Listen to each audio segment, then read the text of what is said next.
Ok. Bonjour à tous et à toutes, bienvenue au Ciné-Club du Casi. En général, on fait cette activité en présentiel. Cette fois-là, malheureusement, on est encore obligé de garder les gestes barrières, donc la distance. Comme je disais, je m'appelle Germano Mascitelli, je travaille pour le Centre d'action sociale italien, qui est une ASBL d'éducation permanente. Et cette année, nous fêtons les 50 ans de l'association. Donc, c'est une association qui avait été créée par des gens d'origine étrangère, par des Italiens, et qui s'intéressaient à la condition des migrants italiens qui travaillaient à Bruxelles. Au début, en fait, autour de la gare du Midi, parce que là où il y a la gare, il y avait des migrations, il y avait des gens qui travaillaient dans les usines qui sont pas loin de la gare du Midi. Et donc, ces personnes-là, ces militants du CASI, ils avaient dit on peut faire quelque chose pour travailler sur l'émancipation de ces personnes qui sont nos gens.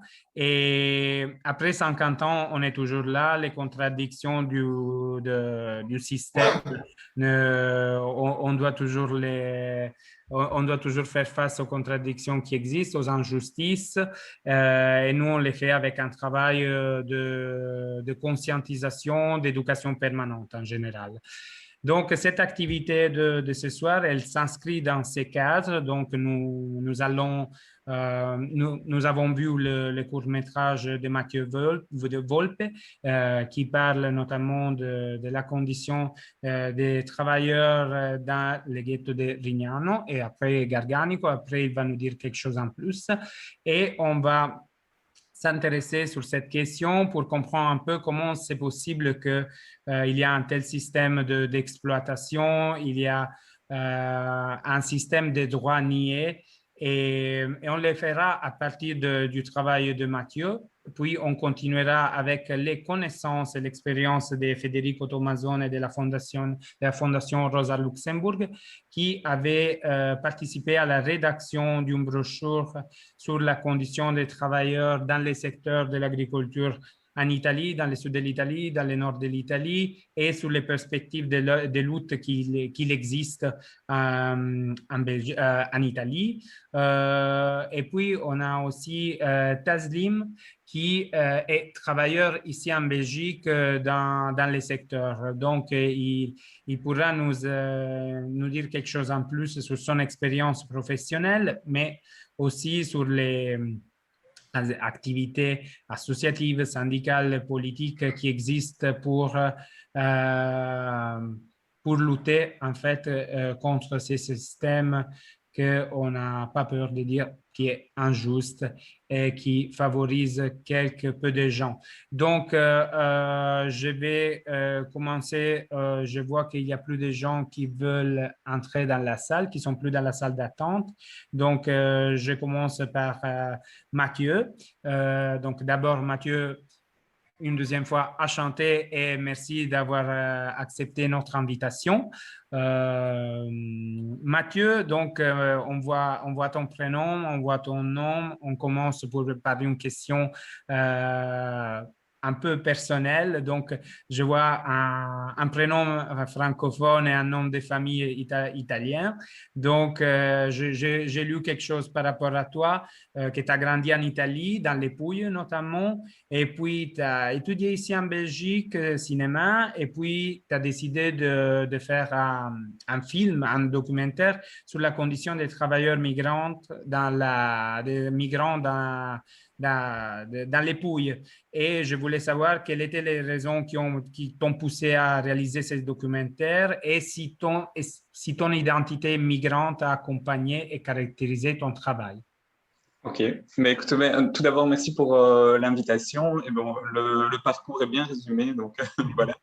Mais non, en fait, moi, j'ai grandi donc à Bari, dans la plus grande ville des Pouilles. Et puis je suis allé en Belgique parce qu'en fait, ma mère est belge, donc je savais que j'avais l'opportunité d'étudier cinéma là-bas, parce qu'il n'y avait pas beaucoup de possibilités dans le sud. Enfin, voilà, pour des gens qui veulent faire du cinéma, c'était pas trop ça. Et donc, j'ai fait l'IAD. Enfin, j'ai un peu oublié. Enfin, donc, l'IAD, c'est une école à Louvain-la-Neuve. Puis, j'ai fini. J'ai fait un fin d'études que j'ai tourné dans le sud de l'Italie. Et en fait, le comédien qui faisait la voix off du court-métrage était Pietro Magrulo, qui préparait l'année d'après un spectacle sur l'immigration et qui m'avait proposé de suivre sa troupe de théâtre justement près de Lecce, où il faisait une résidence pour récolter des témoignages par rapport au travail dans les champs.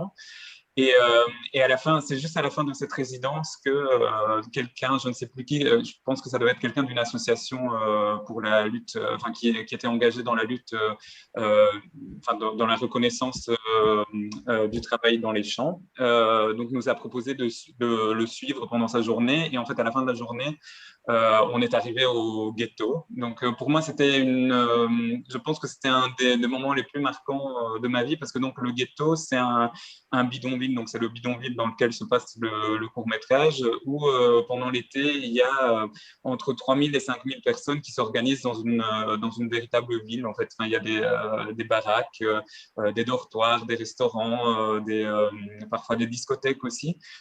Et en fait, ce qui était très marquant pour moi, c'est que c'était une ville, mais à quelques kilomètres de là où j'avais grandi. Et en fait, j'en avais jamais entendu parler. En fait, je ne savais pas du tout que ce genre de réalité existait. Donc, c'était assez marquant. Et ce lieu donc ça, c'était en 2014. Et ce lieu a continué à me poursuivre un peu pendant une année. Donc, j'y pensais régulièrement. Et après, en fait, j'ai juste fait une petite demande enfin, pour avoir un financement pour pouvoir partir un mois et demi là-bas.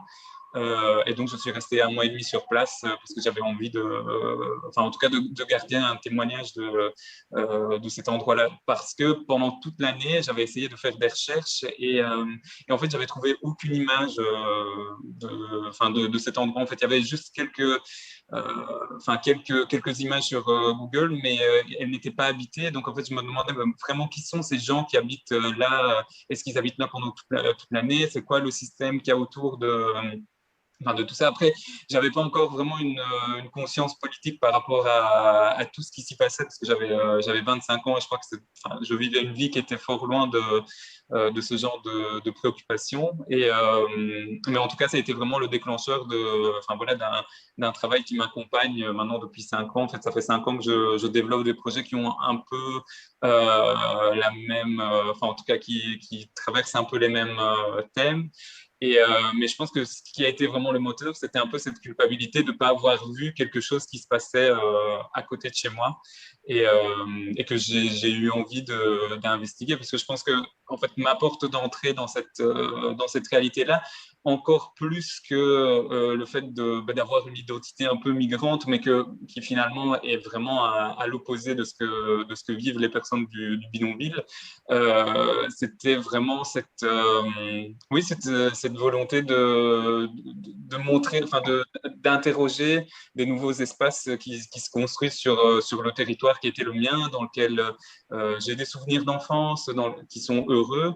Et à côté de ça, ben voilà, il y a des réalités qui sont plus difficiles et dont on parle de temps en temps dans les jours. Enfin, en tout cas, à l'époque, on en parlait de temps en temps, surtout quand il y avait des problèmes pendant l'été, des personnes, enfin, des travailleurs qui mouraient à cause de la chaleur dans les champs après parfois 16 heures de travail. Donc, en fait, oui, enfin, en tout cas, il y a cette volonté-là d'investiguer, d'investiguer tout ça. Et peut-être ce que je peux dire aussi, c'est que là où je peux parler d'identité migrante, enfin, en fait, c'est surtout.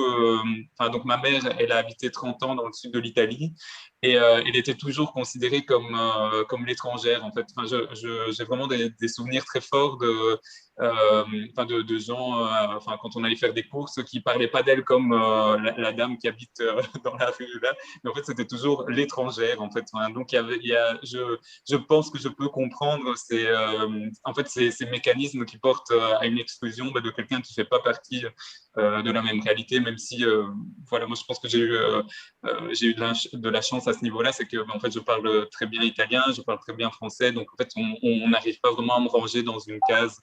Donc ça a été finalement très enfin, en fait j'ai vécu une migration qui était finalement très simple. Voilà. OK. Merci beaucoup, Mathieu.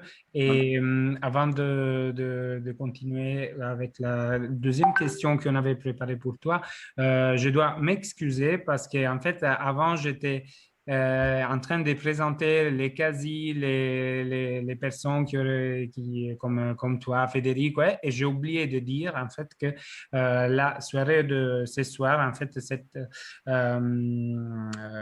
visioconférence a été organisée par les Casio, bien sûr, mais aussi par les collectifs Société Formation. Et on a avec nous Guillermo qui travaille pour les CFS. Et avant de continuer, je voudrais que Guillermo présente l'association. Et je m'excuse encore pour ce retard dans la présentation. Non, non, il n'y a aucun souci, Germano. Merci beaucoup d'ailleurs pour tous les boulots parce qu'il faut quand même signaler que ce boulot, Germano l'avait fait avec ma collègue Paola Bonomo qui aujourd'hui n'a pas pu venir ici sur le net.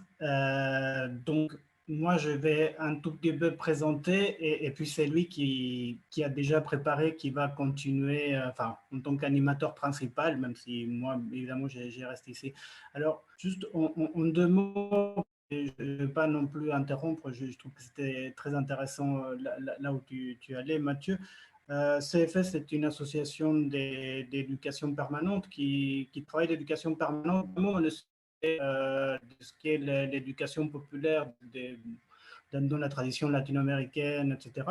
Donc vraiment dans l'idée de non pas apprendre aux gens comme ce qu'il faut savoir pour se libérer, mais de produire avec les gens sur le terrain les savoirs qu'il faut pour notre libération. Donc je trouve que bon, la démarche que tu fais, etc., est en général, bon, ce qui a déjà présenté Germano, bah, c'est exactement ça, c'est de ça qu'on parle. Par ailleurs, bon, la question des sans-papiers nous tient particulièrement à cœur depuis un bon moment. Il y a notamment un bureau d'études des sans-papiers qui a été créé par CFS. Bon, on voyait tout à l'heure un tout petit peu Modou qui est l'un des piliers qui était là sur place. Et bon, voilà, juste pour rebondir un peu là où tu étais tout à l'heure et par rapport à ton film, je crois que oui, notre démarche, c'est un peu ça. C'est-à-dire, nous aussi, on voit qu'en tournant à côté de la roue, un peu partout, bah, on voit tout un tas de lieux qui à la fois nous surprennent parce qu'on n'imaginait pas que ça existait et qu'en même temps commencent d'une part à être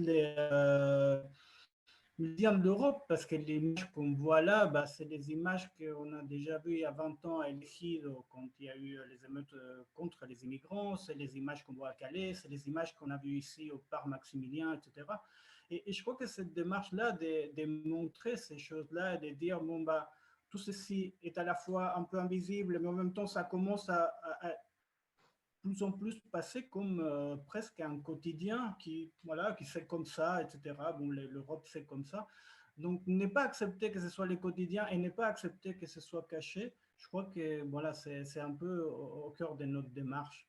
Et voilà, je crois que c'est assez comme introduction, mais c'était pour expliquer un peu en quoi je crois que on était tout à fait d'accord avec Germano que ce qui était en train de travailler, ce que travaille le film est vraiment au cœur de nos préoccupations.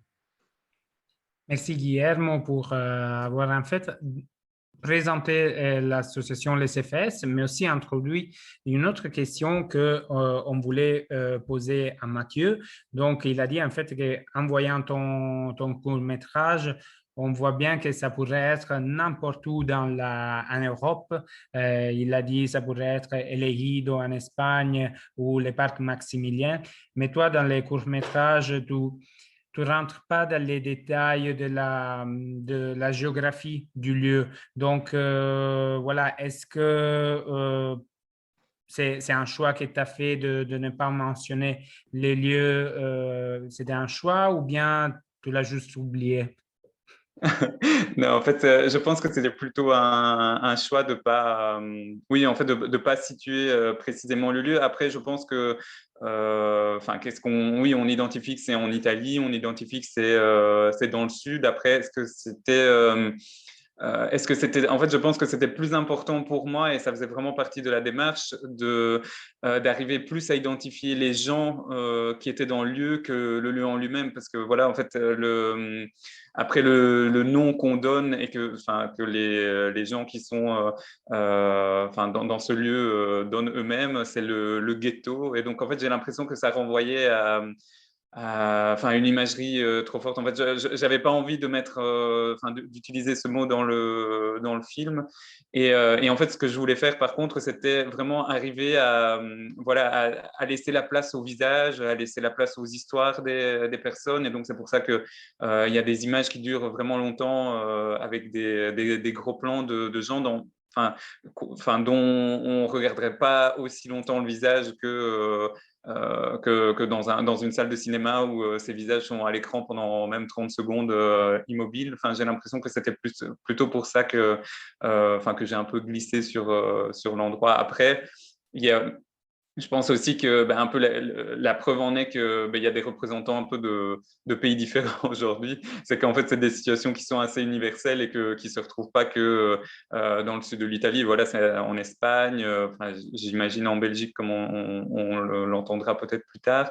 Et donc voilà, en fait, c'est juste que en tout cas, moi cet endroit-là me touchait plus parce qu'il était vraiment à côté de là où j'ai grandi. Donc, c'était ça qui était. Enfin voilà, c'était pour ça enfin en tout cas c'était pour ça que je n'ai pas mis le mot de l'endroit, mais j'ai gardé un témoignage des gens qui habitaient dedans. OK. Merci de cette réponse. Et donc, là, je me pose une autre question. Donc, dans les courts-métrages, on ne voit pas toujours ou pas nettement, en fait, les conditions de travail des personnes avec qui tu as parlé, qui tu as rencontré, etc. Et tu le dis aussi dans les courts-métrages, c'est parce qu'ils t'ont pas des conseillers, mais oui, ils t'ont pas invité à les suivre sur les lieux de travail. Donc, ils ont aussi parlé des dangers, ou si je me souviens bien. Est-ce que tu as pu apercevoir quelque chose par rapport aux conditions de travail? Tu as compris pourquoi ils t'ont dit de ne pas participer de ne pas tourner sur les lieux de travail? Alors, en fait, c'est que, ben, en fait, j'ai l'impression que quand on est sur le terrain comme ça, il faut toujours faire des compromis. Donc, moi, je savais que je voulais rester vraiment longtemps. Donc, au final, je suis resté un peu plus d'un mois et demi sur place. Et en fait, je savais qu'il y avait des choses, enfin, ou des endroits dans lesquels je ne pouvais pas aller si je voulais qu'on me laisse rester pendant un mois et demi. Et donc, en fait, le problème de suivre les travailleurs qui allaient dans les champs, ben, c'est que ben, c'est un système où il y a une espèce d'organisation mafieuse qui fait qu'il y a toujours des intermédiaires qui emmènent enfin, les travailleurs dans les champs, donc ils prennent un pourcentage, puis qui prennent un pourcentage aussi sur les salaires des travailleurs. Donc en fait, voilà, c'est enfin voilà, la plupart des travailleurs n'ont, enfin souvent souvent les travailleurs n'ont pas de papiers en règle, donc en fait c'est une organisation voilà où c'est assez difficile de mettre les pieds et surtout de mettre les pieds quand on a une caméra et un appareil photo. Donc en fait, voilà, je pense que à un moment donné, j'ai un peu choisi de rester plus au bidonville, enfin donc au ghetto, parce que c'était là où on me permettait de rester aussi, parce que je pense qu'en tant que documentariste, scénaristes, on peut faire un film quand on nous accepte, là où on nous accepte.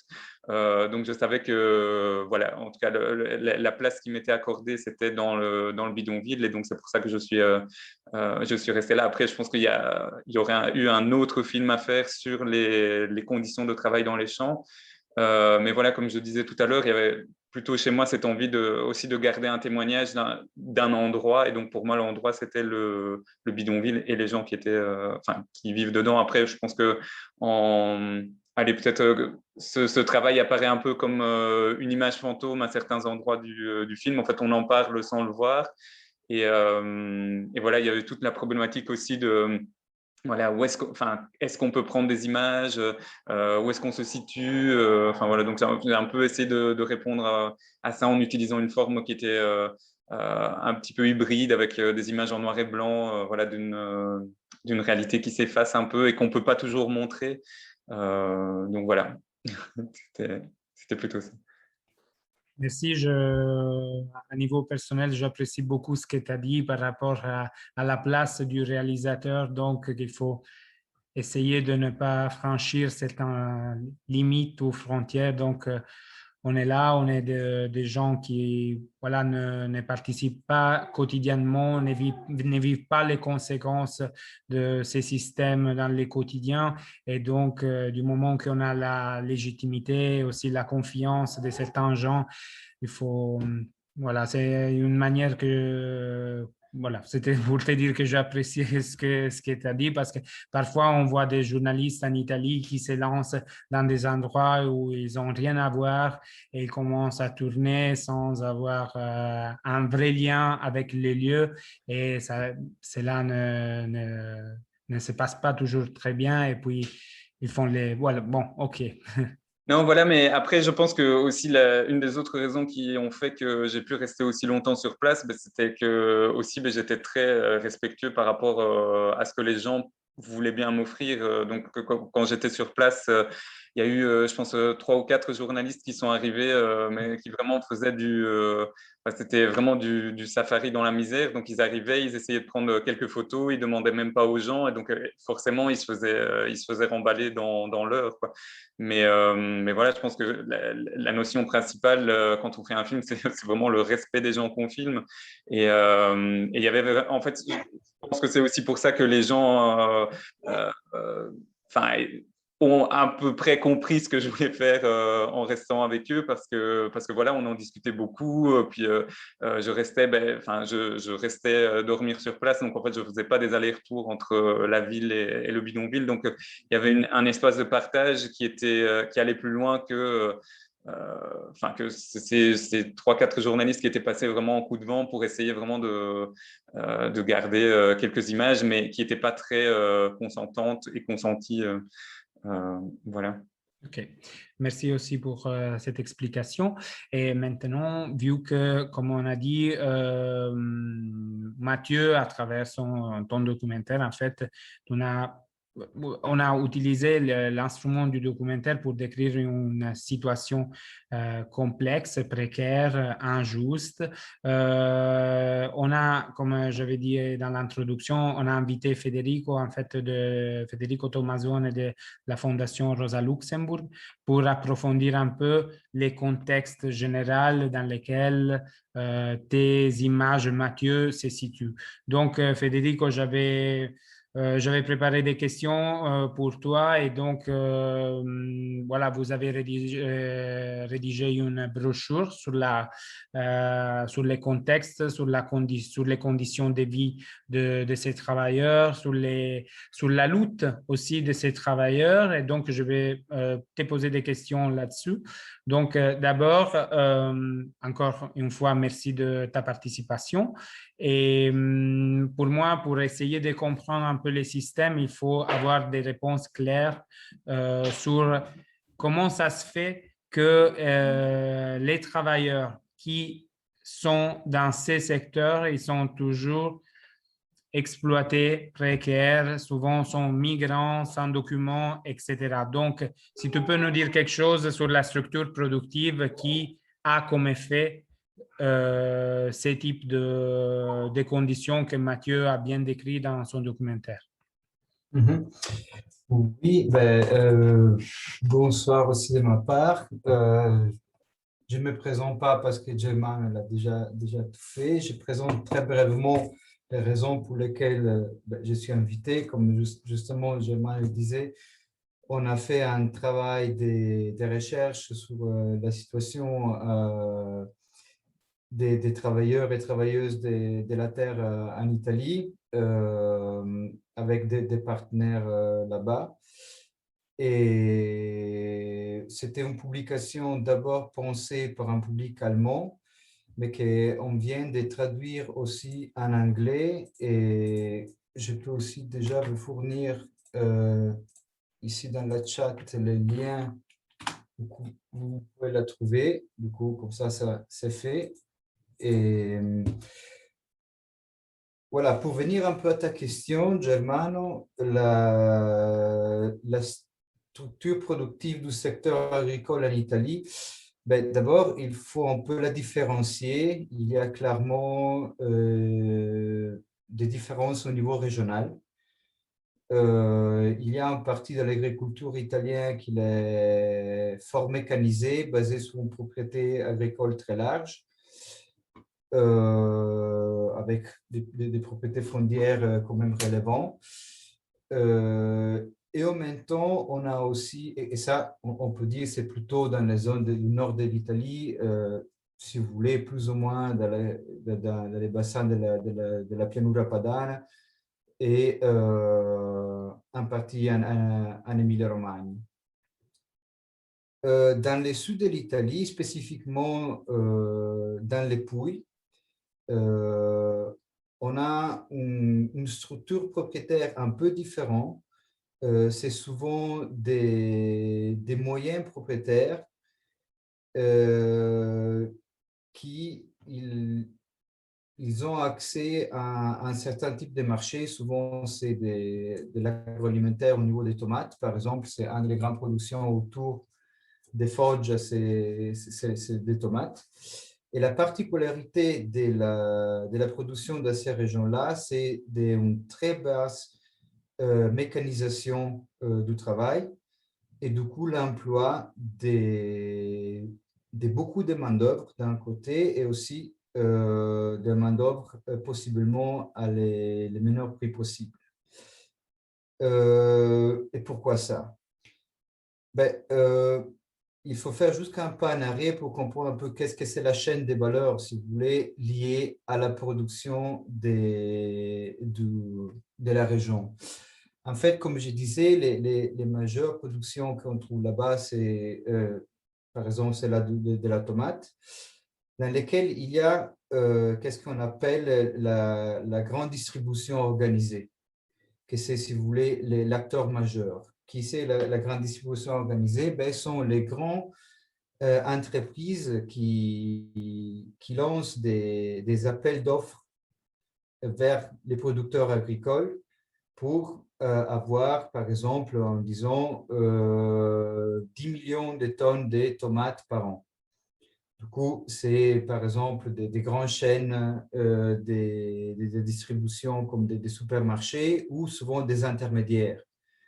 Par exemple, l'entreprise plus grande qu'il y a dans les marchés en Pouille, c'est une entreprise anglaise qui achète les tomates là-bas pour les revendre après à différents producteurs de tomates en canette ou des produits frais.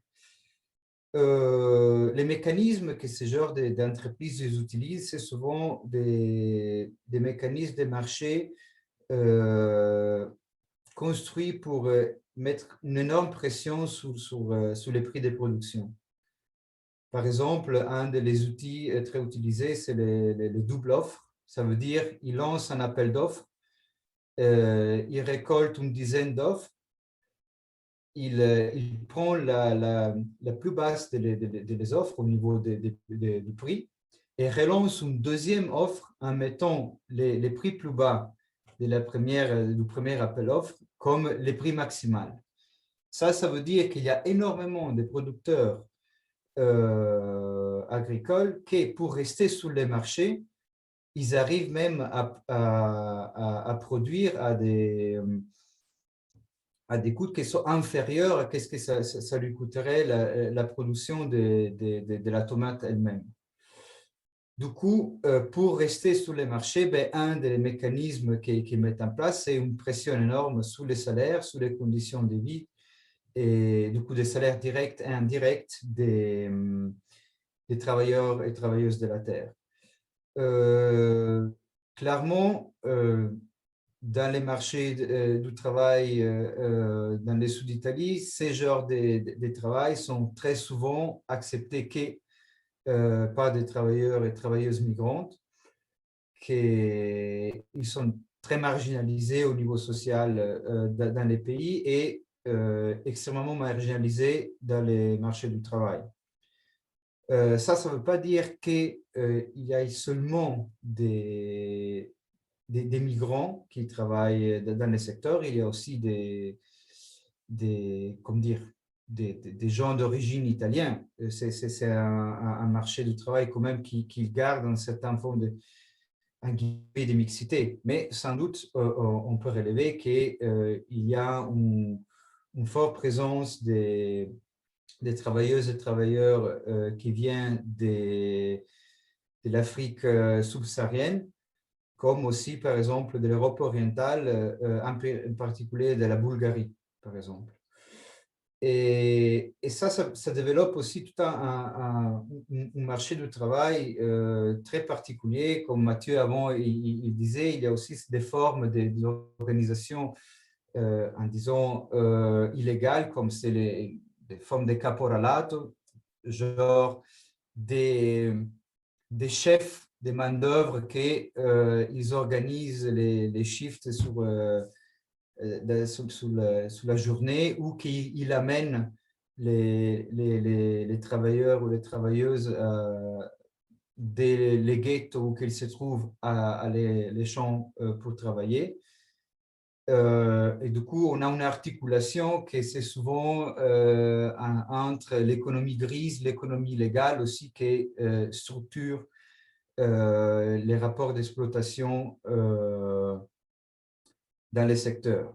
Sur la base de tout ça, après, on a aussi la présence de la criminalité organisée qu'on ne peut clairement pas oublier, parce qu'en fait, ce genre d'informalité du travail et aussi des racialisations, parce qu'à la base, on parle beaucoup aussi de ça,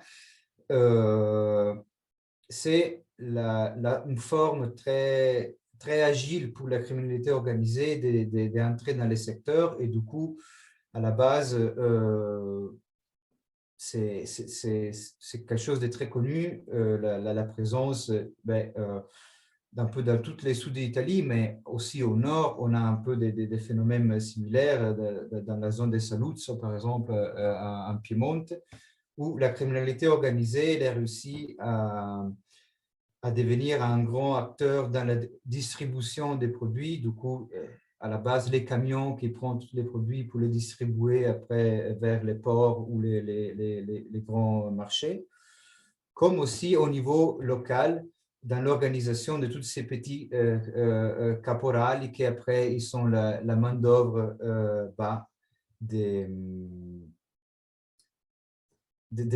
l'organisation. Du coup, si vous voulez, c'est un système articulé de formes fragmentées, mais aussi très complexes, dans lesquelles on trouve une marginalité et une exploitation et aussi oppression vraiment très, très, très fort qu'on n'imaginerait même pas possible en Europe occidentale, il faut le dire.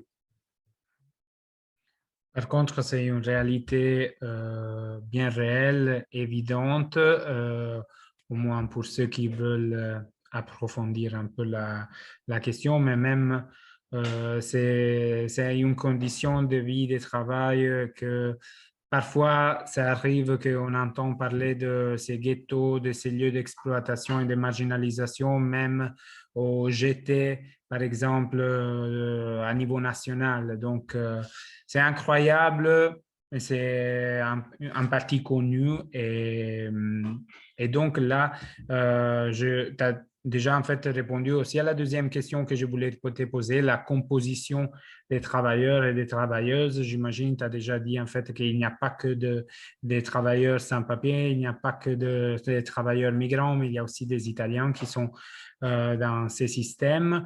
Et donc, la question aussi importante que je pense qu'il faut faire, parce que souvent, ça arrive d'imaginer les travailleurs qui sont dans ces systèmes, de les voir comme passifs, comme qu'ils n'ont aucune possibilité de changer leur destin. Parce qu'en Italie, par exemple, il y avait cette courante de la littérature qui était les vérismes, qui voyait les temps comme si c'était un cycle. Donc, ceux qui travaillent dans l'agriculture, ils sont obligés, destinés de rester dans ces temps qui continuera pour toujours, mais toi et tes collègues dans les travaux que vous avez réalisés, nous avons vu qu'en fait, il y a des formes d'organisation et de lutte et de ces travailleurs. Et je voulais savoir un peu ce qui est dans les travaux que vous avez réalisés. Oui. D'abord, je trouve très intéressant que tu as parlé des fonds de circularité et un peu d'être prisonnier du temps, parce qu'en fait, si tu veux, une grande partie des femmes et des hommes qui vivent dans ces ghettos, plusieurs ghettos qu'il y a dans le sud de l'Italie, ils sont arrivés là-bas avec une perspective transitoire, genre de passer par l'Italie dans une période très, très courte, mais qu'après, ils se sont retrouvés coincés à vivre dans ce genre de réalité aussi pendant des périodes très, très longues. Genre, on a rencontré des travailleurs et travailleuses qui sont là depuis 10-15 ans, et ce n'est pas une petite minorité. Voilà, comme je te disais, c'est aussi un monde très articulé. On a différentes ethnies aussi dans la force de travail, dans les champs là-bas. Dans les documentaires, je pense que ça aussi, ça sort comme, si tu veux, c'est aussi une des premières formes primordiales d'organisation qu'il y a dans la campagne. Là, c'est un peu comme, voilà, si tu veux, on peut faire directement une liaison aussi vers les cases, c'est l'origine.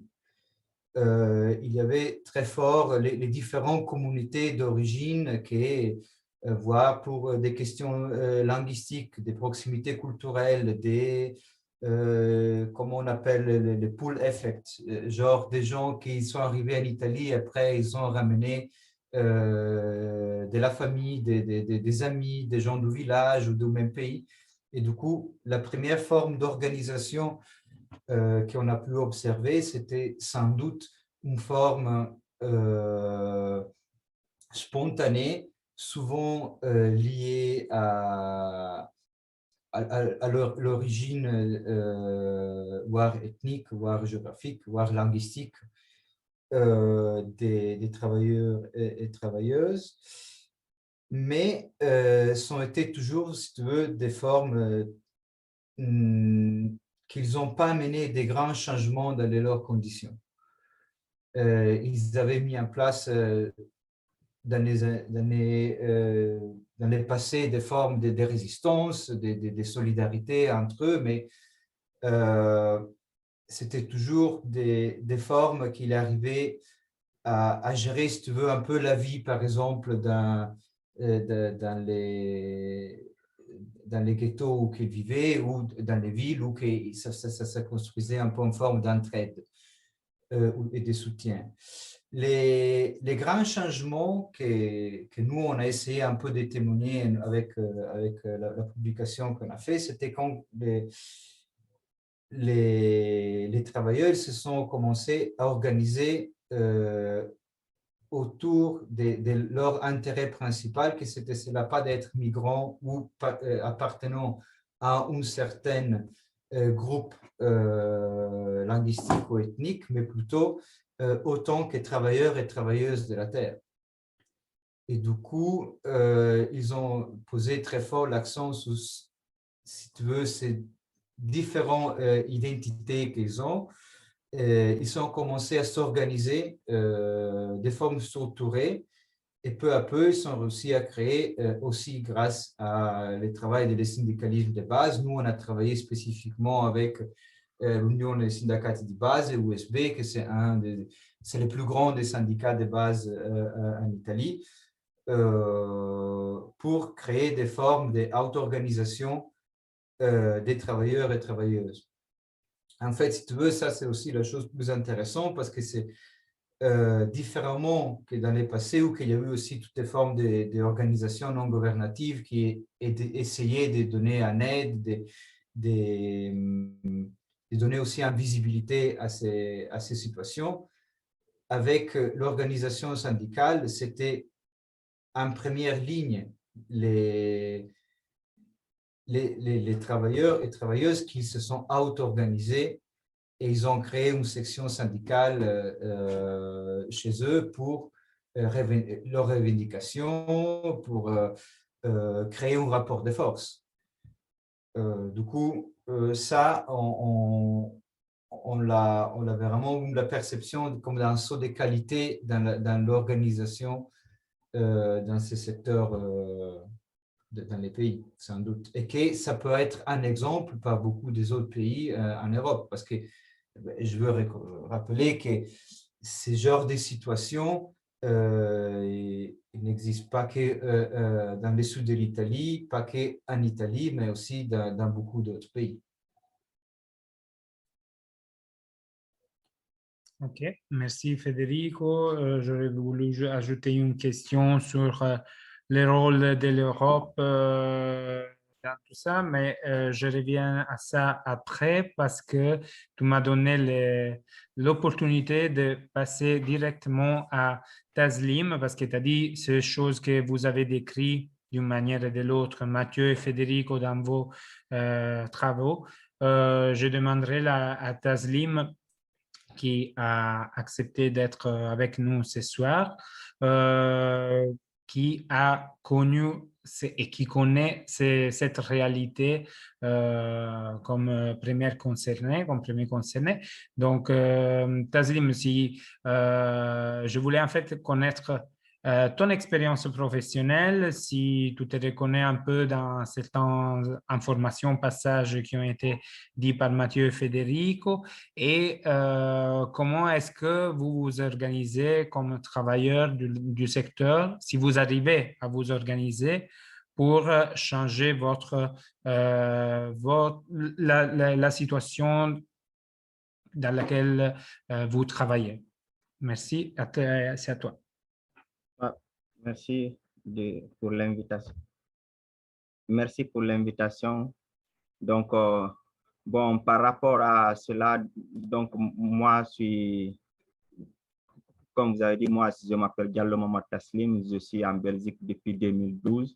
Donc, je suis actuellement avec le groupe de la Voix des sans-papiers. Donc, c'est un collectif qui lutte pour la régularisation de tous les sans-papiers qui se trouvent ici en Belgique, quoi.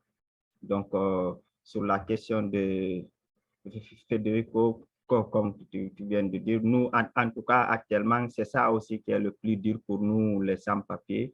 Donc, ils font le travail de terre parce qu'on ne peut pas donc, bien s'organiser et tant qu'on est juste appelé juste par urgence. Donc, nous, par exemple, comme tout dernièrement, 2020 ici, donc, comme toutes les frontières étaient fermées, il n'y avait pas de frontières qui sont ouvertes pour la plupart des gens ici en Europe. On peut dire c'est l'Europe de l'Est qui vont se déplacer pour venir travailler dans les centres. Donc, comme tout était fermé, on avait même pensé à dire pourquoi pas régulariser les sans-papiers qui se trouvent en Belgique ici pour qu'ils puissent travailler parce que c'est les gens même, donc les gens qui font l'agriculture, donc qui travaillent la terre, qui disaient que donc ils en ont trop de récoltes, donc si cela n'est pas donc récolté, n'est pas travaillé, donc ils risquent de perdre donc beaucoup de récoltes, comme Federico l'a dit aussi. Donc la plupart aussi d'entre eux aussi se basent sur Donc, il y a beaucoup qui ont des quotas, donc de leurs clients, quoi. Donc, ils doivent avoir une quantité, donc ils doivent livrer à une société. Donc, là aussi, ça joue souvent sur nous, donc surtout ça, donc tous ces amalgames, donc nous, on est là, on nous appelle que, donc si ils en ont besoin. Donc, on ne peut pas dire qu'on a on connaît chaque fois, ils vont nous appeler, donc on va essayer de s'organiser, non. Donc, ils appellent aussi les personnes qu'ils voient, qu'ils travaillent beaucoup, qui fournissent donc un effort physique très bien, quoi, parce que si tu pars aussi, tu bosses, même si tu bosses bien, mais tous les autres, toute ton équipe, il n'y a que toi qui ne bosses pas très bien comme les autres. Donc, tu risques aussi de ne plus être rappelé et aussi encore, donc, former, faire des revendications, tout ça aussi. Donc, tu ne pourras pas, donc, tu risques d'être, de ne plus être appelé pour travailler et aussi. Donc, il y a beaucoup aussi de ces personnes aussi qui nous appellent, donc, qui ont des contrats avec des personnes qui travaillent, donc, qui signent des contrats pour travailler, mais ils disent à ces personnes, s'ils trouvent des personnes sans papier, qu'ils peuvent les appeler une telle somme, un tel nombre de personnes. Donc, moi, c'est comme ça, j'ai eu, donc, ça, c'est avec donc, mon ami Lali, c'est ça que chaque récolte de pommes et de poires ici en Belgique, lui, il m'appelle parce qu'on lui dit souvent, son patron lui dit d'amener des personnes sans papier s'il veut. Donc, mais même ça aussi, comme je l'ai dit, c'est à un certain moment, donc parce qu'on vient juste pour aider à accélérer le travail pour que le patron puisse fournir sa livraison et la quantité voulue par son client, quoi. Donc, tout ça aussi, donc c'est pour ça, donc je peux dire que ce serait difficile pour nous d'avoir des organisations pour pouvoir lutter pour qu'on puisse avoir les meilleurs droits, quoi. Merci Taslim pour ton témoignage. Et en fait, oui, effectivement, j'imagine que ça doit être très compliqué de pouvoir s'organiser quand tu ne sais pas si tu vas retrouver les mêmes travails dans les mêmes conditions, dans les mêmes lieux, avec les mêmes collègues aussi. Donc, pour qu'un collègue devienne un camarade de lutte, il faut avoir le temps aussi de construire un lien, un parcours. Et donc, voilà, mais ma question, en fait, on avait discuté aussi avec d'autres gens dans d'autres situations, c'est maintenant, il y a toujours la campagne pour la régularisation des travailleurs sans papier comme une réponse aussi tactique pour améliorer les conditions de travail et de vie des travailleurs sans papier, des travailleurs migrants, mais pas que. Donc, qu'est-ce que tu penses de comment avance cette campagne maintenant, la campagne pour la régularisation des sans-papiers? Donc, actuellement, comme on a des amis aussi qui font même, donc c'est triste, mais c'est ce qui, donc c'est la Belgique donc qui l'a voulu pour eux parce qu'ils ne veulent pas, mais ils sont obligés de faire donc la grève de faim, donc pour faire entendre leur voix.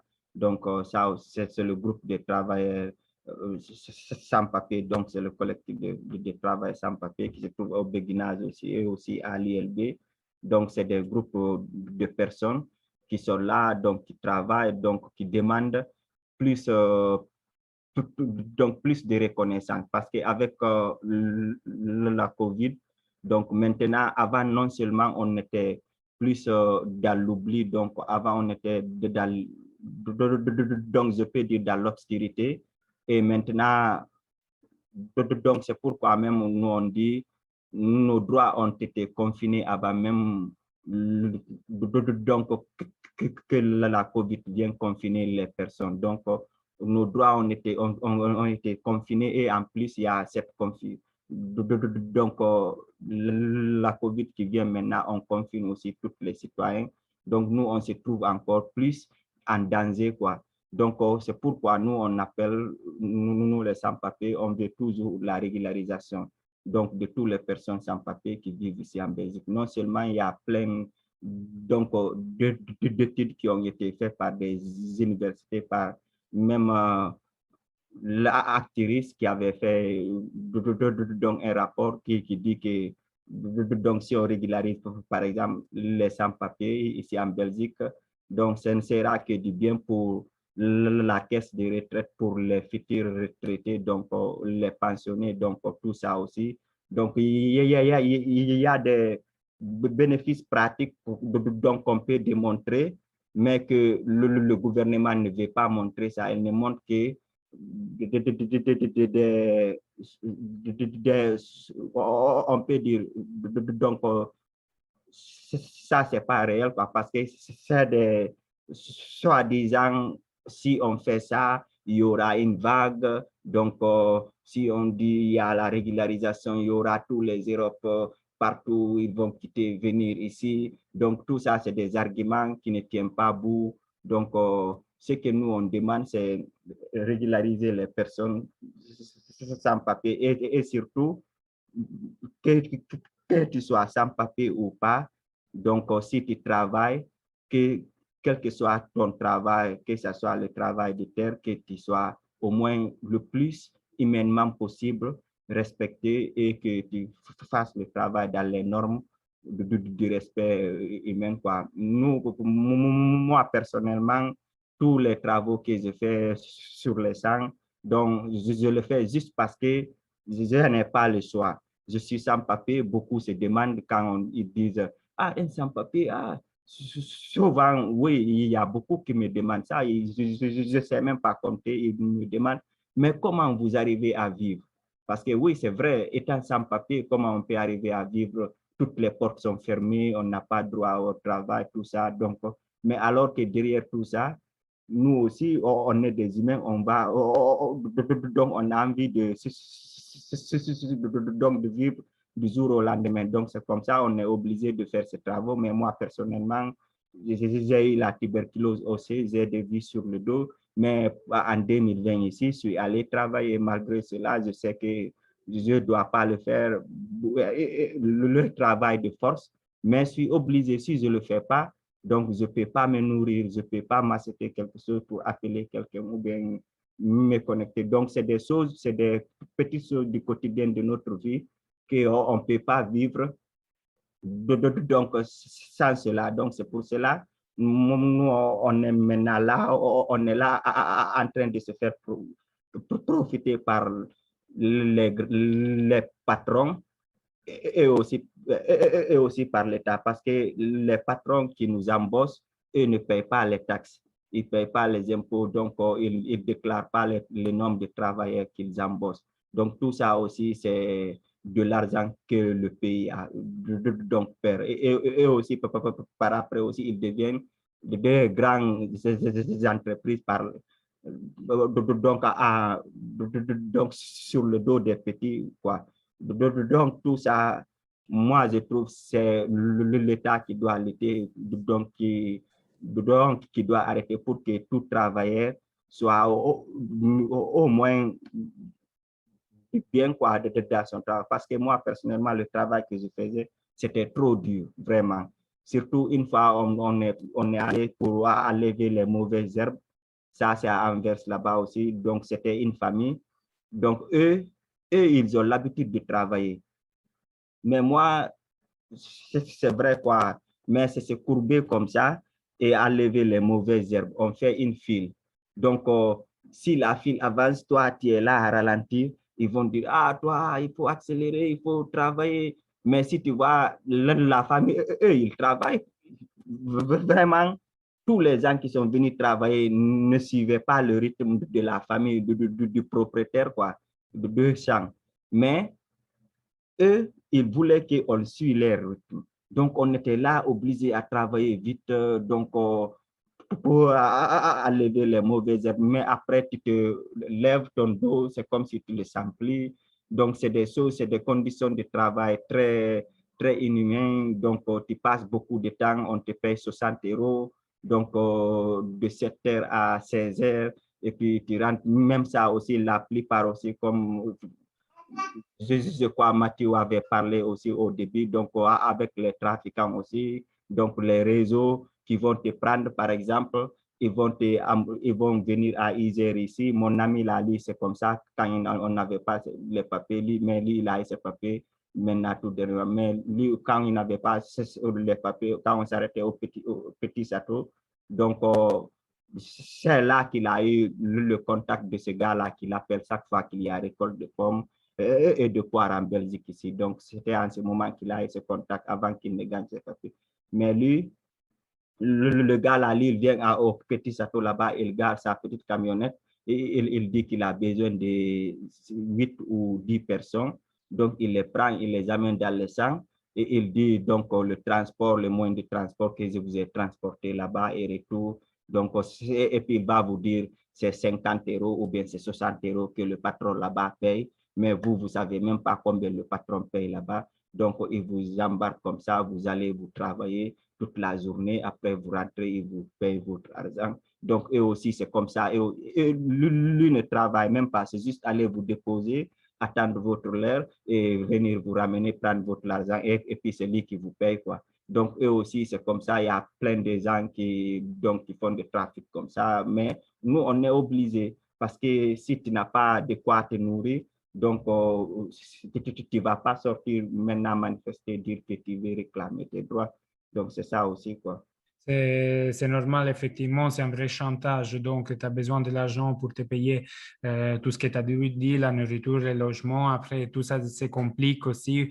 On avait écouté, j'avais lu sur la rédaction, sur la publication de Federico, en fait, que les migrants ici, ils se retrouvent dans le sud de l'Italie à habiter dans les ghettos, dans les bidonvilles, parce que même s'ils ont une petite partie d'argent qu'ils pourraient dépenser dans les logements, mais les propriétaires, ils louent pas.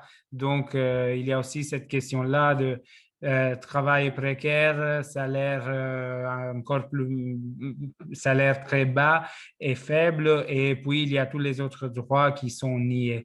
Donc, Taslim, merci pour les témoignages que tu nous as offerts, qui t'a mis à disposition de ce débat. Et maintenant qu'il est 19h33, je voudrais laisser la parole aux personnes qui ont accepté notre invitation. S'il y a des questions, bien sûr. OK. Si pour l'instant, il n'y a pas de questions, je n'avais en fait une... Ah non, pardon, c'est Franca qui a levé la main ou je me suis trompé? Non. Non, OK. OK. Alors, bon, j'avais une question en effet pour Federico et c'était le rôle de l'Europe. Là, dans la brochure, tu as parlé effectivement de la politique agricole commune. Ici, on voit que l'Europe a des responsabilités à plusieurs niveaux. D'abord, la question des documents, des papiers, les principes qui règlent la possibilité des personnes d'acquérir la citoyenneté.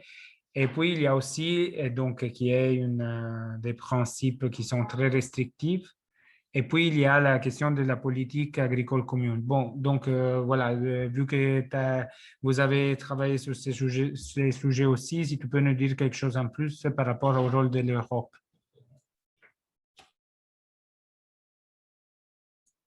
Alors, tu entends de l'Union européenne, du coup. Voilà, tu as déjà mentionné, si tu veux, les deux si tu veux, piliers principaux de l'Union européenne liés à l'agriculture. Sans doute, il y a la politique agricole commune qui joue un peu son rôle dans la situation actuelle, dans l'exploitation du travail dans la campagne. Et pourquoi ça? Ben, parce que les principes sur lesquels il se base la politique agricole, c'est un principe de concurrence à l'intérieur du marché européen et du coup, chaque entrepreneur ou entreprise, elle essaye d'avoir un rôle sur le marché des prédominances, genre offrir les majorités ou meilleurs produits à un prix plus bas. Du coup, on a déjà ça comme cadre général qui a une influence importante. Après, la politique agricole commune, elle est aussi basée sur des subventions qui sont faites par l'Union européenne vers les différentes entreprises agricoles. Il faut rappeler, c'est la partie majoritaire du budget de l'Union européenne, il va vers la politique agricole commune.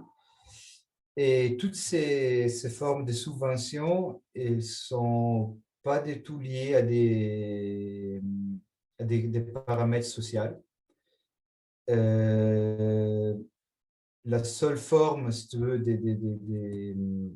des connexions entre les subventions et l'entreprise, c'est la surface en termes d'hectares de l'entreprise agricole. Du coup, qu'est-ce que ça implique ça? C'est d'un côté, on a toujours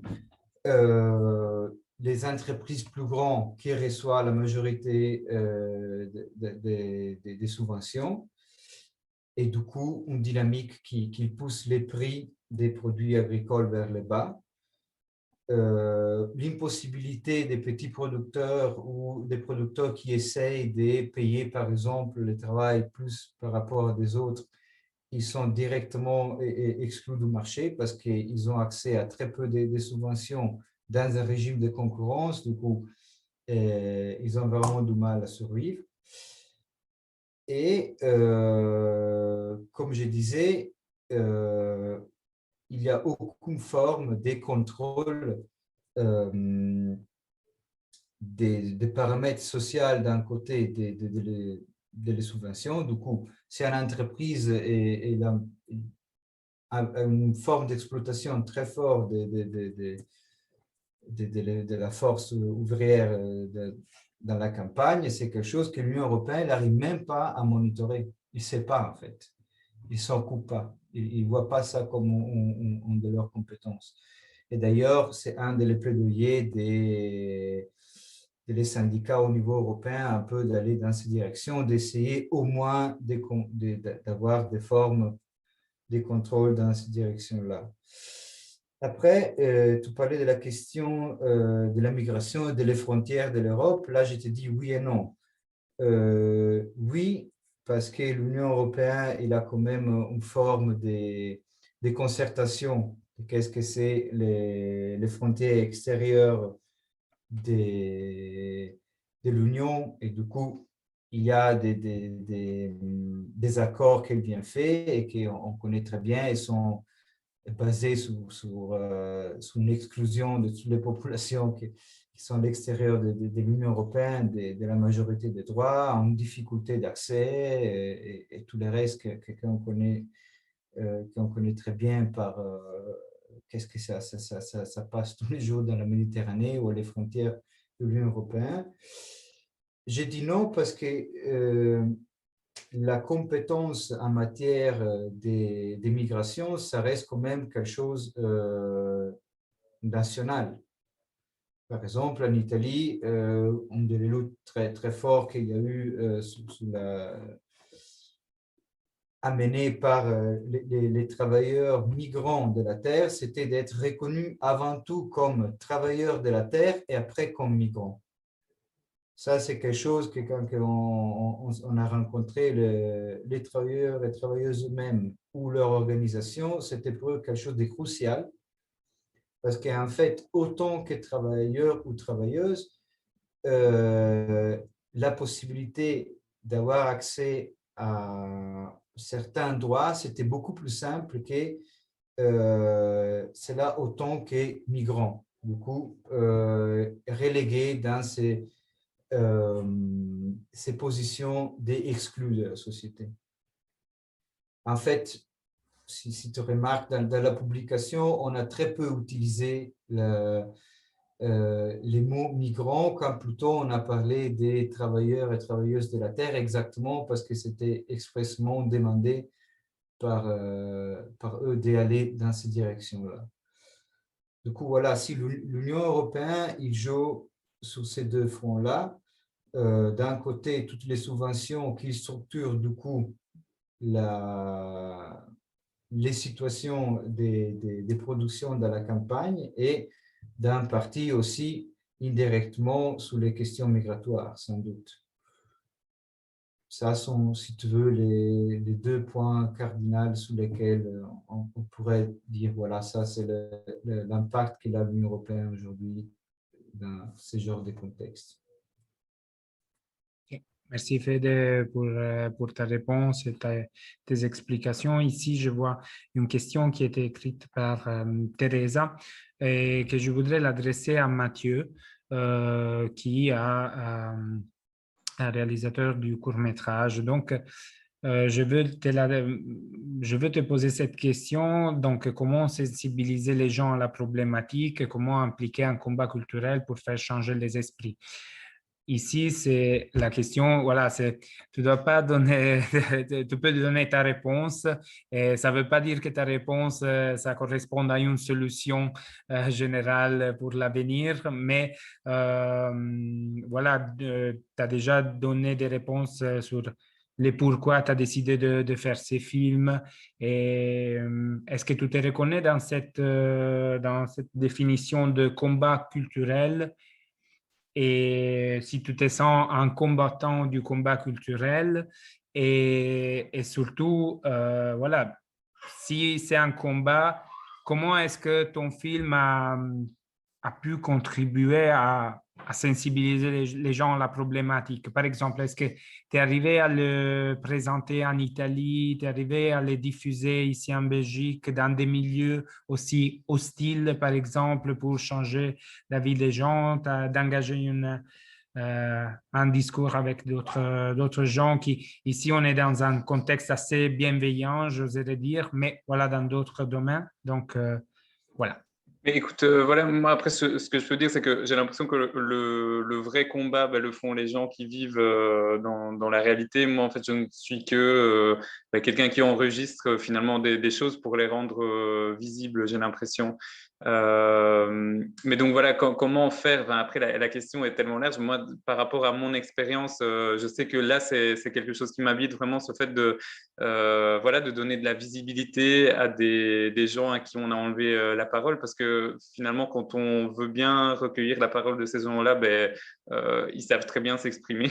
Donc, c'est juste qu'en fait, il faut donner des espaces de parole pour que ces choses que des minorités ou que des gens qui sont opprimés ont à nous dire soient entendues. Après, moi, ce que je peux dire par rapport à... oui, effectivement, ce qui est un peu compliqué aussi, c'est que quand on présente un film comme ça, en général, c'est souvent à des publics de gauche, enfin, en tout cas, qui partagent un peu ce qu'on a envie de partager avec eux. Donc, par exemple, dans des festivals ou même dans des... Enfin, voilà, même bien avant que le film soit fini, dans des commissions de sélection pour avoir des financements, en général, on a quand même des gens qui sont assez bienveillants par rapport à certaines thématiques. Voilà, après, comment faire en sorte que ça arrive dans d'autres milieux, ça, je n'ai pas vraiment la réponse. Après, je pense qu'il faut vraiment brasser large et faire le plus de projections possible et tout. Mais moi, en fait, ce qui me rendait vraiment plus fier par rapport à mon travail, c'est qu'en fait, j'ai pu aussi le partager avec les gens avec qui je l'avais fait. Et que il y en a certains avec qui je suis en contact depuis 2015 et par rapport à la diffusion de ce film-ci, ils ont pu aussi participer à des projections. Mais par exemple, on a eu une projection qui était un peu la première mondiale du film, qui était dans un gros festival en Suisse. Et donc en fait, il y a 3 personnes avec qui j'avais fait le film et donc qui habitaient au bidonville qui sont venues avec moi. Et donc en fait, je pense que c'était vraiment très bien pour eux aussi de voir à quoi ça sert en fait le fait que quelqu'un vienne avec une caméra chez eux parce que du coup je pense que c'était assez émouvant pour eux de se voir dans cette salle où il y avait 300 personnes avec leur image projetée sur un énorme écran. En fait, je pense que c'est quelque chose qui en fait à mon sens, encore plus utile parce que ça peut montrer à des gens qu'on n'écoute pas ou qu'on regarde, enfin, qui ont l'impression qu'on les regarde pas, que oui, leur parole est entendue. Et voilà, je pense que pour moi, c'était la plus grande satisfaction par rapport à mon travail. Euh, voilà. Donc, après, je n'ai pas la prétention que ça va vraiment changer des choses parce que je pense qu'on est, enfin, en tout cas moi à mon niveau, j'ai l'impression que je suis un très petit rouage. Ben voilà, quand on parle de l'Union européenne, enfin voilà, c'est quelque chose qui nous dépasse, mais voilà, enfin, on est parti de ce monde-là et donc je pense que bon, en tout cas de mon point de vue, c'est vraiment aller à la rencontre d'univers qui sont invisibles et remettre un peu en discussion aussi les discours dominants par rapport à, voilà, comme on entendait que, voilà, si on régularise tout le monde, il y aura plus d'argent pour nous, enfin toutes des choses comme ça qui sont, voilà, qu'il faut remettre en discussion et voilà, analyser qui parle, à partir de quel point de vue il nous parle et voilà, apprendre à reconnaître que la vérité est un peu toujours enfin, autre part que ce qu'on nous raconte, quoi. Mais voilà. Merci Mathieu. Je vois qu'il y a une question de Guillermo. Oui, éventuellement, juste à revenir un tout petit peu sur ce que Mathieu vient de dire, c'est parce qu'à un moment donné, de manière un peu modeste, tu dis, bon voilà, moi j'ai juste enregistré. Et je crois que c'est intéressant parce que, en fait, tu n'as pas juste enregistré, il y a un vrai travail de comment quelque chose devient visible. Et que contrairement à ce qu'on pense souvent, en fait, il ne suffit pas juste de mettre la caméra devant pour que quelque chose, on puisse le voir ou de juste raconter pour qu'on voit. Il y a par exemple un travail, il y a un choix de ta part d'avoir utilisé des photos. Alors, les photos, à la fois, ça nous arrête sur un moment, ça fait que ces moments-là, tout d'un coup, ils durent. On va regarder qu'est-ce qui s'est passé là. Ça nous donne plus de temps sur quelque chose qui est autrement passé comme ça, sur un continuum. Et en même temps, les photos laissent un espace, parce qu'entre chaque photo, il s'est passé plein de choses. Il y a tout un espace des choses auxquelles, en fait, on n'a pas accès. C'est-à-dire, c'est aussi nous dire, bon, voilà, là, il y a plein de choses, plein de hors-champs sur lesquels on ne sait pas, mais ça existe quand même. Et je trouve que là-dedans, il y a un choix qui fait qu'il y a des choses qu'on voit, ou qui en tout cas sont rendues visibles, mais qui n'étaient pas immédiatement visibles si on ne va pas les chercher, non? Oui, non, je pense que tu as raison, parce qu'après, oui, voilà, peut-être que j'ai une formulation un peu trop, trop modeste, mais ce que je veux dire, c'est que, oui, après, donc on enregistre, mais il faut aussi mettre en forme, en fait, il faut produire un récit et voilà, faire en sorte que n'importe qui, en fait, pourrait s'identifier à mon point de vue, en fait, qui est le point de vue d'un jeune homme blanc qui va voilà, dans une réalité qui ne lui appartient pas complètement. Et je pense que même quand on écrivait la voix off, on était assez attentif à voilà, faire en sorte enfin, qu'on puisse rattraper par cette voix le spectateur dans sa découverte de l'endroit. Donc je pense que effectivement, comme tu dis, il suffit pas d'enregistrer, mais aussi il faut produire une histoire et l'arranger d'une certaine façon. Après, par rapport au fait qu'il y a des choses qui se passent entre les images. En fait, parce que moi, je pense que je travaille surtout sur voilà, la thématique de la mémoire. Et donc, en fait, c'est clair qu'entre les images, il y a plein d'instants qui n'ont pas pu être filmés ou qui n'ont pas pu être mis en scène. Et donc voilà, pour moi, le fait de travailler en noir et blanc avec des images Super 8, donc ça, c'est un lien avec le fait que je travaille sur la trace et que en fait c'est cette trace là qui va rester enfin dans le temps et donc voilà c'est ça. Merci Mathieu, merci à Guillermo pour la question et la réponse. Et je vois qu'il y avait un main levée de Chiara. Donc Chiara, si tu veux poser ta question. Oui, salut, voilà. Merci déjà Mathieu. Je ne m'attendais pas de voir ton court-métrage. Voilà, on se connaît avec Mathieu Mais bon, je n'avais pas encore eu l'occasion de les voir, donc c'était quand même bien, j'étais content. Et par rapport à ce que tu disais, en fait, c'est vrai que c'est pas facile déjà de filmer des situations comme ça, mais c'est quand même, je pense que c'est déjà un effort que tu as fait et c'est vraiment, voilà, c'est vraiment du bien parce que ça ne doit pas être facile. Surtout parce que dans des endroits comme ça, il faut vraiment être, comment dire, assez délicat.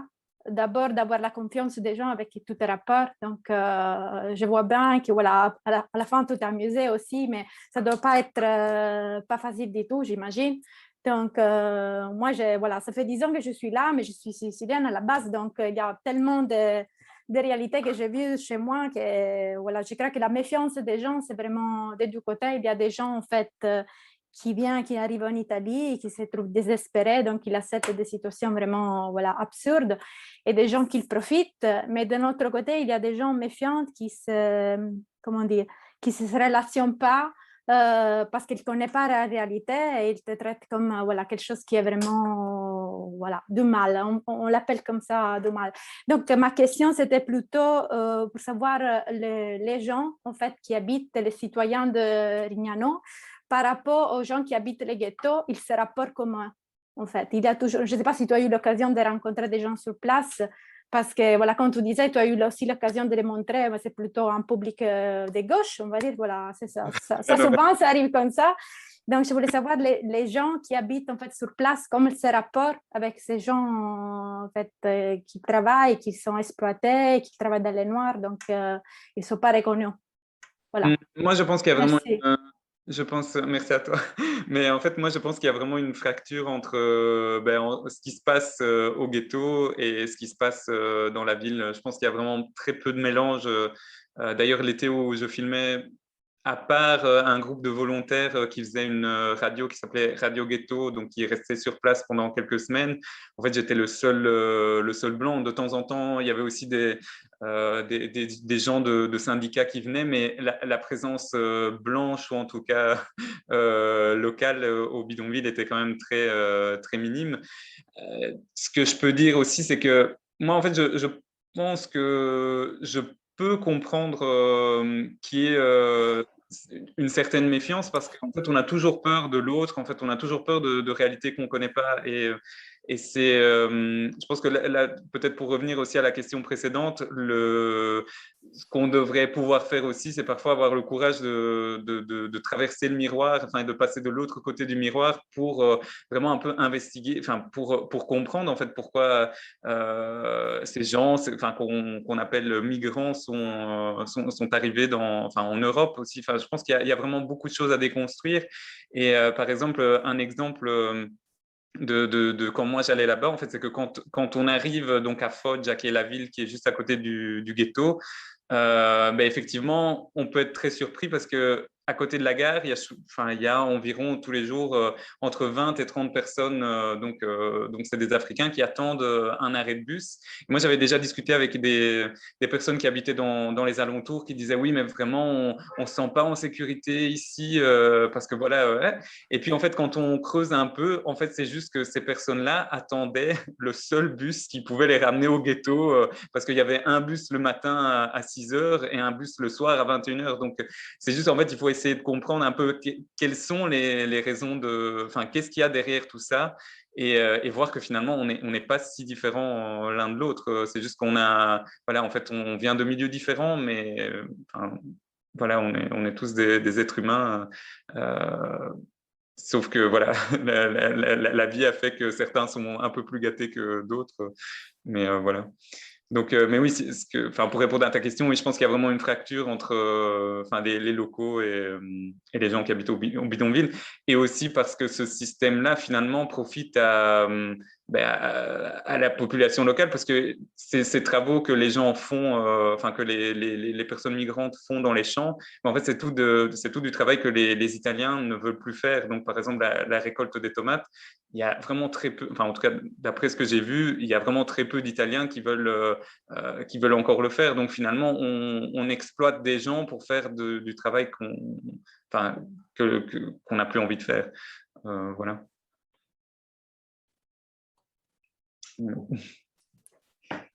c'est difficile.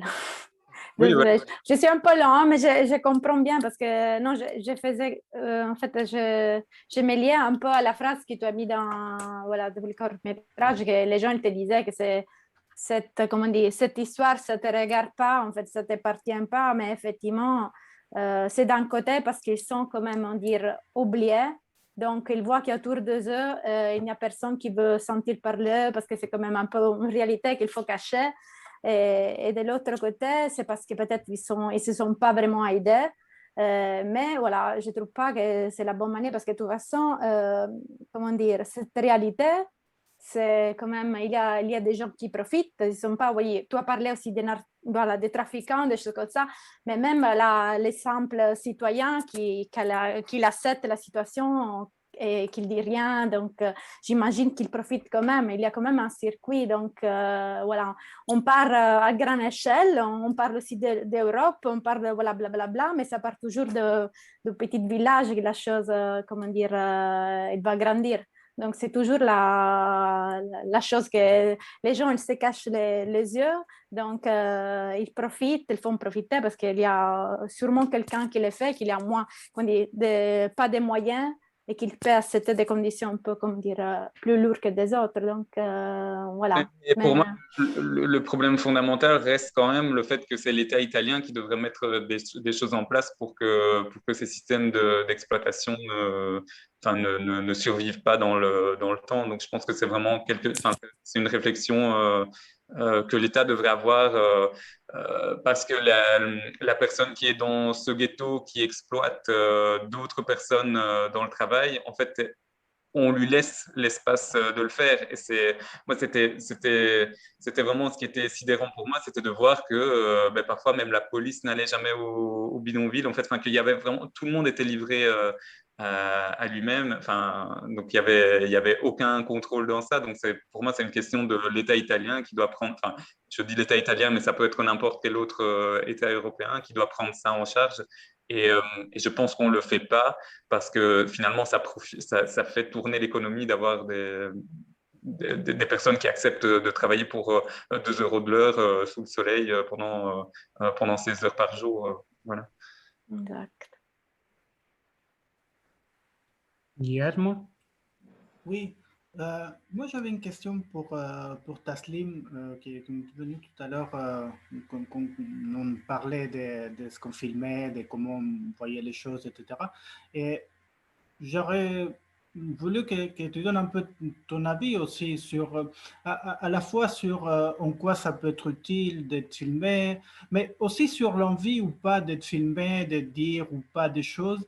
Et aussi, je pense sur une question peut-être plus centrale, qu'est-ce qui, de ton point de vue, devrait être filmé? Qu'est-ce qu'il faudrait montrer? Qu'est-ce qui serait intéressant pour toi de montrer? Comment le montrer? À quel moment? Oui, bon, merci pour la question, justement, parce que comme je venais de dire avec Mathieu, comme Mathieu venait de dire, ça m'a rappelé directement avec une personne qu'on travaille ici encore, qui nous filme au quotidien. Donc, c'est tout ça, quoi. C'est que c'est pas juste venir prendre des photos et partir ou bien... Donc, ça, c'est un plan. Donc, eux, ils vont donner un aspect large, ils ne vont pas donner le vrai but du sujet, même sans demander l'autorisation à ces personnes. Mais nous, on a eu une personne ici qui est venue, donc qui passait les nuits ici, donc qui vient, qui participe aux manifestations, qui vient, qui reste ici toute la journée avant même de commencer de nous filmer, de nous expliquer, de s'intéresser d'abord au combat, voir pourquoi, donc comment, et maintenant avoir un objectif et savoir comment nous filmer. Donc, d'abord, avant tout, d'abord, c'est ce lien-là qu'il y a d'abord. Donc, si tu viens directement, toi, tu viens pour filmer, parce que nous aussi, ici, encore à l'occupation, on a eu maintenant cette expérience depuis 2014. Donc, il y a plein de personnes qui viennent avec soi-disant des projets, nous dire, ah, j'ai un projet tel, j'ai envie de 10 personnes ou de 7 personnes. Ils viennent, ils ont leur propre thématique, donc ils viennent avec leur propre thématique, ils filment, ils font leur thématique et ils partent après, on ne les voit plus. Donc, ce qui est plus bien, c'est de venir d'abord voir rencontrer les personnes qui sont dans la situation, pourquoi pas même vivre avec eux quelques moments pour voir le quotidien, donc pour plus s'imprégner de leur souffrance, savoir pourquoi, donc comment ils souffrent. Donc tout ça aussi, moi je trouve, ce serait un point donc qui mérite de discuter et aussi surtout donner la parole, comme on vient de le dire, aux personnes concernées aussi, parce que souvent c'est ça aussi le problème, on ne donne pas souvent la parole aux personnes concernées, donc il y a des représentants, aussi c'est vrai avec nous les sans-papiers, c'est difficile, donc c'est même, je peux dire, risqué d'aller représenter, donc quelque part, tu peux, donc dès que tu sors, il y a la police qui t'attend, qui peut t'embarquer. Donc, toutes ces choses, c'est vrai aussi que les sans-papiers préfèrent avoir d'autres représentants sur certains niveaux. Mais ce que moi, je trouve, donc, un travail donc, doit toujours passer donc, avec les personnes qui le vivent. Donc, c'est comme ça, quoi. Moi, en tout cas, le travail de Mathieu, je n'ai pas regardé toute la vidéo, mais en tout cas, avec les explications que vous parlez, je trouve que donc c'est une chouette expérience que je pense pour Mathieu aussi, non seulement parce que le fait de vivre avec et de voir, même lui, il parlait, même lui, parce que tout ce qu'il parlait, donc je me suis vu dedans, quoi, parce que même la personne qui nous filme ici, il y a certains moments, certains lieux qu'il ne peut pas nous filmer, donc il y a beaucoup de choses de la lutte. Donc, quand tu viens sur la lutte, il ne faut pas essayer aussi de casser la lutte de ces personnes qui souffrent. Donc, il faut essayer de montrer donc, les points qui sont très urgents. Donc, c'est ça aussi, quoi, moi, je trouve. Donc, sur les personnes qui viennent dans les occupations, dans les lieux pour filmer ou bien pour prendre des photos, quoi. Je trouve qu'ils doivent être un peu plus sensibles, plus humains, quoi, pas juste pour des photos et repartir, quoi, c'est ça. Merci Taslim, c'est intéressant ce que tu dis. En fait, c'est l'idée que qui veut connaître et participer à une lutte, il doit être aussi disponible, mais aussi utile. Donc, il ne doit pas créer des problèmes. Et donc, je voulais poser une dernière question à Federico et puis on clôture parce qu'il est déjà 20 heures. Comment, avec ton travail, avec la Fondation Rosa Luxembourg, vous allez soit continuer ce travail pour se rendre utile à la lutte des travailleurs de la terre dans ces contextes-là. J'avais vu, par exemple, dans la rédaction dans ton travail que vous aviez organisé une formation pour les travailleurs qui avaient été très participés et je voulais savoir un peu comment est-ce que vous allez soutenir cette lutte encore? Oui, ben, en fait, si tu veux, la publication, c'est un peu les résultats d'un travail qu'on a mené maintenant depuis 4 ans. Et en fait, on a commencé notre collaboration avec les syndicats de base en Italie, notamment dans la région des Pouilles, en soutenant des cours de formation syndicale pour les travailleurs et les travailleuses de la terre. Du coup, former des cadres syndicaux de base dans les lieux de travail et donner formation au moins minimale pour tout le monde qui est intéressé sur comme il faut lire une fiche de paye, quels sont les droits basiques, genre vraiment une formation de base pour un public plus large et à la fois une formation un peu plus ciblée pour organiser des cadres syndicaux. Ça, c'était un peu qu'est-ce on avait commencé à faire un Pouille. Le projet, il a fonctionné très bien. Et du coup, on l'a élargi à des autres régions en Italie. Et maintenant, le dernier projet qu'on a mis en place depuis le 2019, c'est en fait un c'est une camionnette qui tourne dans les différents lieux de travail dans la campagne du Piémont pour l'instant, pour donner des formations de base près du lieu de travail. Parce qu'en fait, ça c'est aussi souvent un peu la question, c'est les lieux de travail aujourd'hui, surtout dans la campagne, ils sont très éloignés du reste de la population. Et dans les cas de ce genre de publics qu'on a essayé d'envisager, encore plus parce qu'ils habitent pas dans des petits villages ou dans des petites villes, mais souvent, ils habitent à la fois sous les terrains même où ils travaillent, où ils ont construit des tentes, des choses comme ça, ou dans des ghetti, comme c'est le cas de San Ferdinand. Et du coup, c'est important de construire la connexion de la manière plus accessible possible pour eux. Ça, c'est un peu le travail qu'on fait au niveau des terrains comme soutien direct de la lutte. De l'autre côté, on essaye aussi de mettre en réseau ces différentes expériences, parce que ce n'est pas seulement l'expérience italienne qui existe, mais il y en a aussi, par exemple, en Espagne, dans toute la partie près d'Almeria, où il y a des grands, énormes serres. Je pense que probablement vous connaissez, que quelqu'un a appelé le Mare del Plastico. C'est une zone de l'Espagne qui se voit même avec une photo de Google Maps.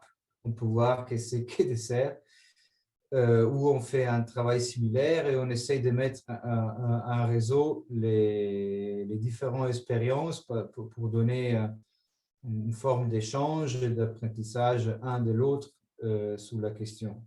Et comme troisième pilier, et ça c'est aussi quelque chose qui peut avoir une relevance pour un public un peu plus large, c'est aussi de voir quelles sont les stratégies pour construire une forme de solidarité entre les travailleurs au long de la chaîne productive. Pour le dire très simple, ça veut dire essayer de mettre un réseau, les travailleurs et les travailleuses de la terre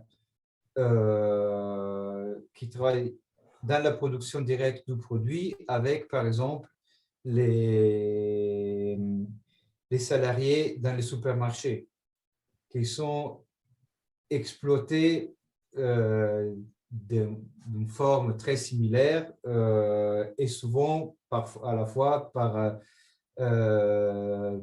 les mêmes employeurs, plus ou moins. C'est comme je disais avant, c'est un peu tout qu'est-ce que c'est la grande distribution organisée. Du coup, mettre un réseau, les travailleurs du Carrefour avec les travailleurs, les travailleuses de la terre. En Italie, c'est aussi une autre des dynamiques qu'on essaie de soutenir. OK. Merci Federico pour cette dernière réponse. Merci à tous et à toutes d'avoir participé à notre débat. Et Guillermo, tu veux ajouter quelque chose? Non, c'est bon. OK. Et merci à tous et à toutes et à la prochaine. Bonne continuation de soirée. Au revoir. Merci. Au revoir. Merci encore. Au revoir. Merci, au revoir. Au revoir à Bonne tout le soirée. monde. À bientôt. Au revoir, merci. Au revoir.